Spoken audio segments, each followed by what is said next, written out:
Proceso penal tiene distintas formas de iniciarse, ¿no? Como ya hemos conversado en otras ocasiones. Pero ya una vez que ha comenzado la investigación, no puede quedar eternamente abierta. La investigación y el proceso, al menos esa fase inicial, que es la fase de investigación, debe tener un fin. Y por eso surge y establece el Código Orgánico Procesal, que son los actos conclusivos que evita el Ministerio Público. ¿Cuáles son esos actos conclusivos? Son 3 actos conclusivos. El primero es el archivo fiscal, el que lo guarda el Ministerio Público cuando, adelantada su investigación, no tiene fundamentos ni para sobreseer ni para acusar. O sea, hay elementos suficientes. No hay elementos suficientes para determinar si hay o no un hecho o si hay algo responsable. ¿Okay? En ese momento, el Ministerio Público archiva las actuaciones y cesa la cualidad de imputado de la persona que ha sido señalada, y además eso cesan medidas que hubiesen podido ser decretadas si hubiese imputado. Porque puede el Ministerio Público archivar las actuaciones sin haber imputado a alguien. Pudiera ser. No es lo usual, porque si el Ministerio Público no ha imputado y considera que no hay elementos para acusar ni para sobreseer, es porque debe haber tenido un señalamiento directo de una persona. Okay. Entonces, generalmente el archivo sucede luego de imputada la persona. Okay. Segundo acto conclusivo está referido a el sobreseimiento. Okay. El sobreseimiento, que es aquel acto mediante el cual se sobresee la causa, se le pone fin a la investigación, porque por causales que están claramente establecidas en el artículo 300 del Código Orgánico Procesal Penal. No las voy a referir en este momento, pero están allí señaladas. Son 4 causales. Y también está establecido la acusación como acto conclusivo, que es el acto que abre la fase siguiente del proceso penal. ¿Cómo se llama la fase siguiente del proceso? La fase siguiente es la fase intermedia del proceso, dado que ya está presentado el acto conclusivo de acusación, donde se ha determinado que hay elementos serios para el enjuiciamiento de esa persona, para solicitar el enjuiciamiento. Claro, como lo hace el Ministerio Público. Lo hace el Ministerio Público ante el juez de control, quien va a realizar si efectivamente esos fundamentos son serios y hay una probabilidad de condena. Perfecto.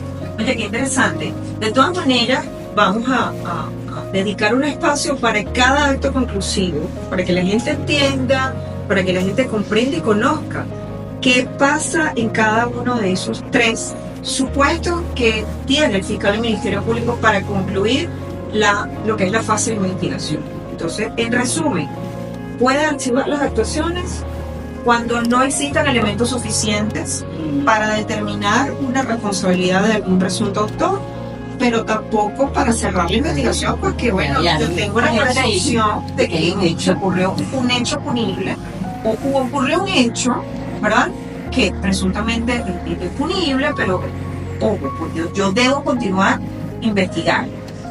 Si yo considero que todavía no hay la posibilidad de incorporar nuevos elementos, pero tampoco tengo la certeza de que debo cerrar, que no hay un delito o porque no hay un responsable, entonces archivo las actuaciones.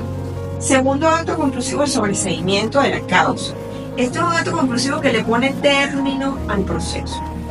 Es una solicitud que va al juez de control, ¿ok?, donde el fiscal del Ministerio Público, de manera fundada, debe motivar su decisión, y además debe estar fundada en uno de los 5 elementos que establece el artículo 300 del Código Orgánico Procesal Penal para determinar ese cierre del proceso, ese cierre de la investigación. ¿Ok? Les pide al fiscal, el fiscal le pide al juez de control el cierre de la investigación, el cierre del caso, ¿ok? Y el juez de control debe dictar una decisión que tiene carácter incluso de sentencia definitiva, porque ya es el cierre del proceso, el fin del proceso. Y el último acto conclusivo, que es la acusación. La acusación, más bien, es la segunda puerta que se abre en el proceso, ¿verdad?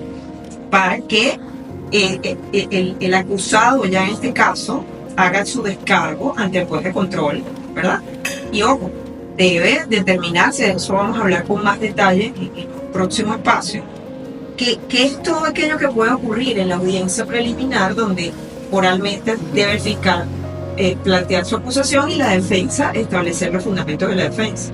Por supuesto, es la fase central del proceso penal, porque es aquella que precisamente por ser intermedio está entre la investigación que da pie a la acusación, pero después en la fase intermedia se determina si el pase a juicio o no.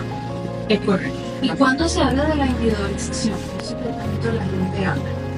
Individualizar es un elemento, oye, fundamental para determinar quién o quiénes es el autor o partícipe en el presunto hecho delictivo, y además permite determinar, para que identificar, individualizar a esa persona significa garantizar su derecho a la defensa. A partir de ese momento te identifico, te individualizo, te informo que está siendo investigado y comienzas a ejercer tu defensa. Ahí ya yo puedo obtener mis derechos. Y es muy importante determinar que si la investigación está involucrado 2, 3, varias personas, ¿verdad? El fiscal del Ministerio Público tiene la obligación de determinar cuáles elementos existen en el expediente entre cada uno de las personas, Claro. de acuerdo a su participación en el hecho, ¿ok? Sí, porque hablábamos del acto de imputación, y resulta que el acto de imputación, que es un acto tan importante, es un acto individual. El fiscal del Ministerio Público debe realizar el acto de imputación, así tenga, por ejemplo, 5 personas investigadas y vas a imputar a las 5 personas, ¿ok? Así sea por el mismo delito. Debe realizar un acto de imputación por cada uno. Y si cada una de ellas quiere declarar, como es su derecho declarar en el acto de imputación, comenzar a hacer su descargo defensivo, tiene el derecho de hacerlo solo. No tiene por qué haber imputación colectiva.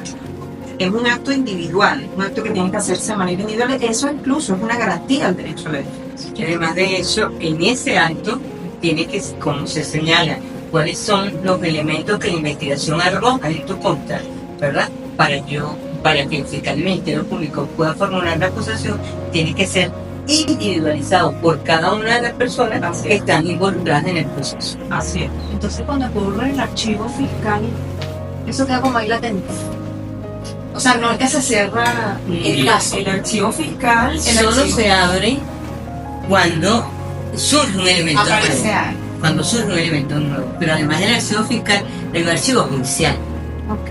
Sí, que ocurre. No es lo mismo. No es lo mismo. No es lo mismo. No es lo mismo, porque el archivo judicial se presenta en 2 situaciones.